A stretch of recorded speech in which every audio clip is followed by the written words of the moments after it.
Good day, I'm Dr. T. Welcome to my office.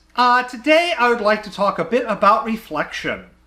So when it comes to waves, and actually everything I am talking about does apply to sound as well as light, although we typically think more about this when it comes to light. They don't always just simply go through something or stop dead cold. They can be reflected. Now, depending on the substance is going to depend on how well it's reflected. The amount of light that's reflected from something versus being absorbed is known as the substance's albedo. Now, many things will reflect light, at least to some degree. And in fact, just about anything other than your occasional nanotubes like that in Vanta Black are going to reflect at least some visible light, which is how you see them. You have a light source. I'll be fancy and take a picture of.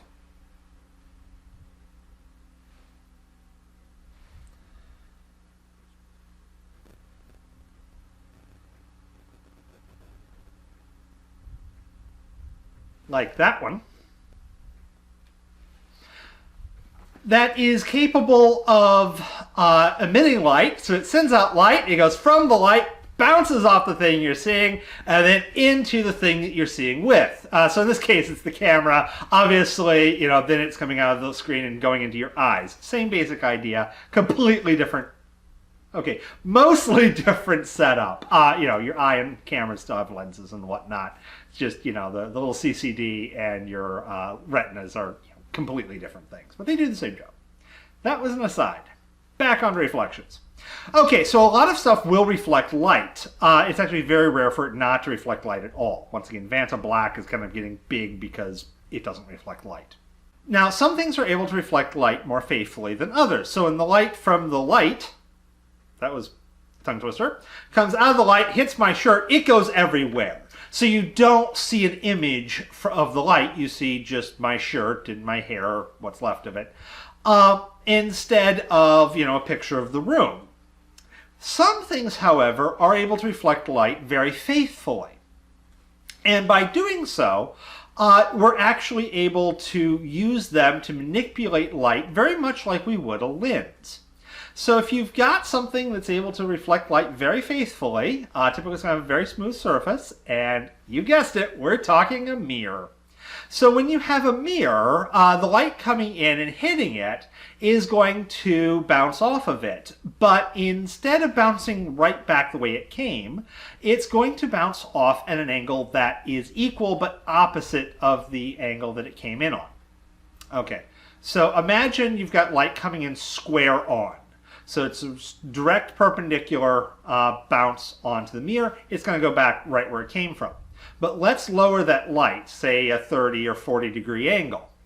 That light will come in at its angle, let's say 45 degrees, and it's going to bounce off at 45 degrees, but it's going to be the other 45 degrees. Come in at 30 degrees or 20 degrees, and once again, it's going to bounce off the other direction, but the same angle relative to the mirror. Side note, this is also the way a lot of things bounce. They typically bounce at the same angle relative to the thing they hit, which is a hint for any of you who are playing pool and didn't know that. That's how you think about where the balls are going to go. But when you have this, now you can use this to your advantage. Obviously, you could bend the mirror to, say, see around corners or, see above water while you're sitting in your submarine, because a periscope is really just two mirrors. But you could, instead of using a flat mirror, you could use a curved mirror. If your mirror is concave, it's going to be condensing. It's going to act very much like a convex lens would. So it's going to focus your light into a point. If you have a convex mirror, it's going to spread out the light. Those, oddly enough, are the ones you typically see in supermarkets so that you don't ram into the other person walking down the aisle that you don't see because there's a right angle. Frankly, the world needs more of these mirrors. That said, though, typically the ones we like to use a lot are going to be our nice concave mirrors. This is because we can focus light very much like we would with a lens, but we can make really big mirrors more cost effectively and, in many respects more importantly, a lot lighter than a correspondingly powerful lens. So if you look at the large telescopes, those are all going to be mirror-based. Only the small telescopes are going to be lens-based, because by the time you got a great big lens, it would be so heavy you couldn't move the thing. Likewise, if you've got the solar collectors, if they've got small light condensers on them, those are typically lenses.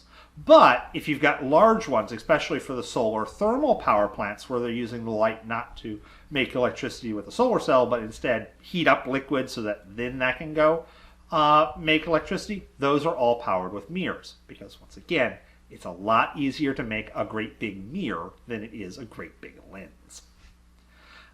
So yeah, we've got some useful things when it comes to mirrors, and you can make sound mirrors. We don't use them that much, but there was a couple of great examples as early warning for aircraft in World War II in Great Britain. And there's, always the classic displays of those in museums and other areas to ooh and awe the kids. But with that said, here was a brief look into optics, and I will see you in later videos. Have a wonderful day.